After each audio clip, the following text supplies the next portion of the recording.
Besides food, shelter, and clothing, there is one more basic need in the human experience: companionship.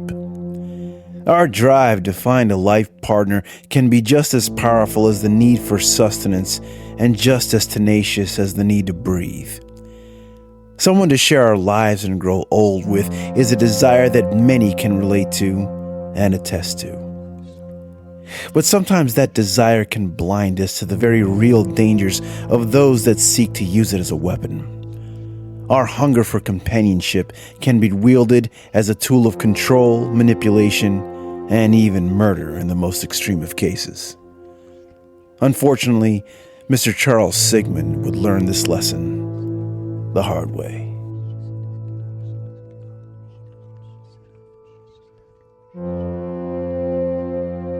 Charles didn't have the best start in life, but like many of us, did the very best he could with what he had.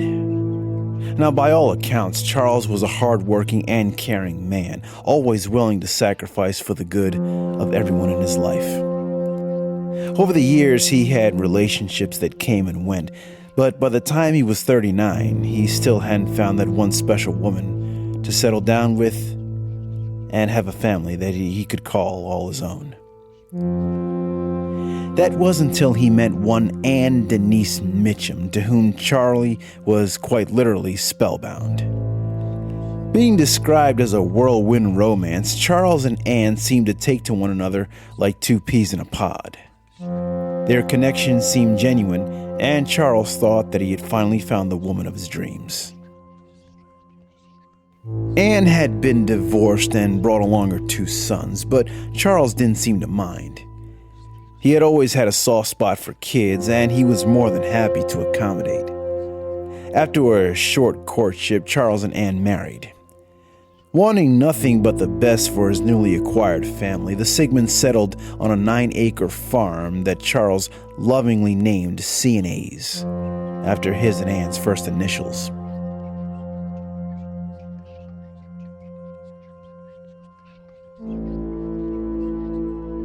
According to Charles's mother, Bonita, Anne sold herself well as a loving partner for her son, and the two children seemed to seal the deal in her mind. But as time went on, Bonita began to see another side of Anne, one which suggested that the woman might have only wanted Charles for the safety and security that he provided. Now, this sentiment was echoed by one of Charles's good friends, a man named Joseph Eigelhart. Anne seemed an ill fit for his friend, as the two really didn't seem to have much in common. But these concerns seemed to fall on deaf ears, as Charles was madly in love. In his eyes, Anne could simply do no wrong.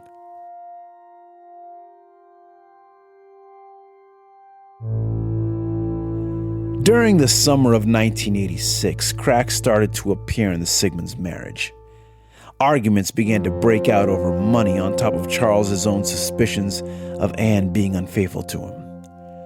Now, Charles shared these concerns with Joseph. However, there was one disturbing incident in particular that stood out in Joseph's mind.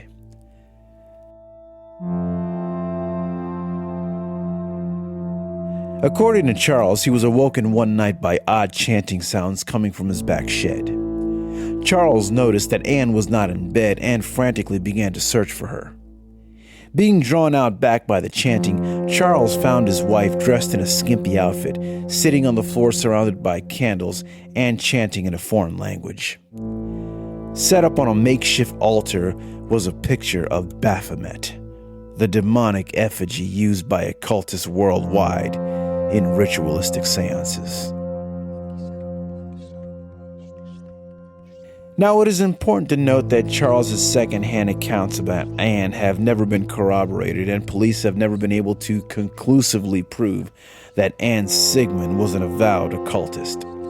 However, Charles was adamant to friends and family that his wife was indeed involved with the Satanic Church. He went on to claim that he would find sacrificial voodoo-like dolls in different rooms of the house, something to which Anne claimed were used in various witchcraft ceremonies. As her behavior escalated, Charles reached his breaking point and demanded that she leave the house.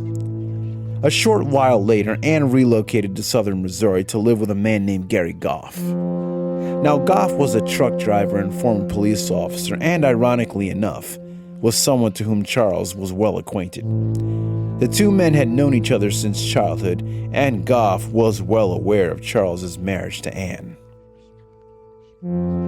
Being separated from his wife took an immense emotional toll on Charles, and he soon found himself battling a deep depression. He began to drink quite heavily and soon withdrew from his neighboring family members, much to their dismay. In an attempt to reconcile with his wife, Charles attempted to reach out to Ann, something that Goff didn't take too kindly to. The former policeman warned Charles to stay away from Ann, even going so far as leaving threatening phone calls and messages to Charles's home and workplace. On the night of October 19th, Charles was enjoying dinner with some friends when he received a phone call from Ann, who seemed to be in a frantic state. According to witness testimony, Ann stated that her two boys wanted to come home to Charles and that she herself was threatening suicide if Charles didn't immediately come to pick them up. Now, just before Charles left to straighten out whatever was happening with Ann, he made a chilling statement that seemed to foreshadow the terrible events to follow. According to some of Charles's friends, he seemed to suspect that he was being set up by Goff. Before he left, Charles considered taking along a weapon, but decided against it as to not scare the children. Charles Sigmin then sped off into the night, never to be seen alive again. Several hours later, Ann Sigmin stumbled into the nearby police department, hysterical and nearly incoherent. She was screaming to the attending officers that Charles had been shot. Officers responded swiftly, descending upon the home of Gary Goff. Now, according to the preceding investigation, the home was a scene of horror. Blood spattered all over the walls and doorway, furniture and appliances scattered and broken over the floors with adjoining bullet holes in several rooms, and in the middle of it all lay the deceased body of Charles Sigmin. Autopsy reports would state that he had been shot an astonishing 7 times.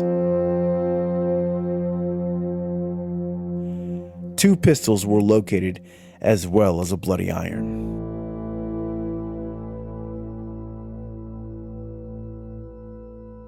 Both Ann and Goff were questioned extensively by police. Goff's version of events follows as such. He says that Charles had broken into the house in a drunken rage and began to savagely beat his wife. Goff raced into the living room where a violent struggle ensued. Goff stated that he struck Charles with a nearby iron and later fired all 7 shots in order to put Charles down.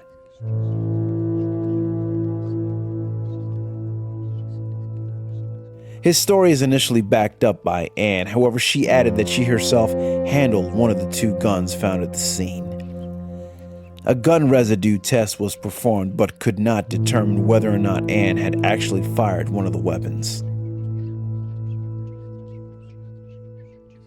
Gary Hilburn, one of the investigating officers, initially believed the story and defended both Ann and Goff, believing that Charles's death was the result of self-defense.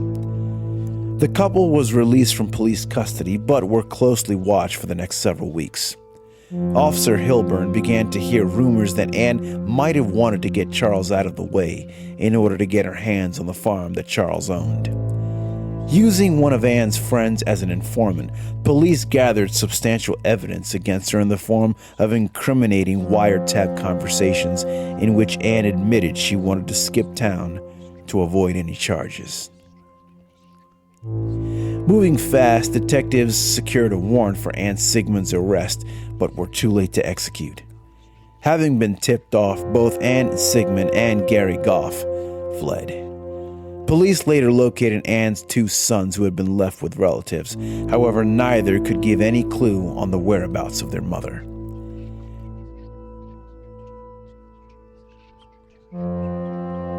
Despite the recorded conversations, many in the Caruthersville Police Department remain divided on the case.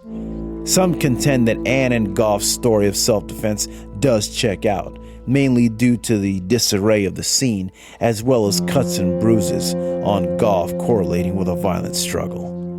But many others contend that it is inconceivable of 7 shots being used as merely self-defense. Almost 3 years after the fatal events, Gary Goff officially surrendered to authorities. He was brought in on a charge of first-degree murder, but steadfastly denied his involvement. In a reversal of his earlier statements, he now pointed the finger at Ann. Goff contended that he had only fired the first 3 shots, which hit Charles in superficial spots. Ann, however, had delivered the last 4, including the 2 shots that ultimately killed him. In the almost 3 years the couple were on the run, Goff said that they had used various aliases and bounced through several regions all throughout the western United States in an attempt to evade police. Goff also said that he grew increasingly frightened by Ann's erratic behavior and that she continued her use of occult rituals. She had even threatened him on several occasions, warning him not to turn himself over to the police, lest there be dire consequences.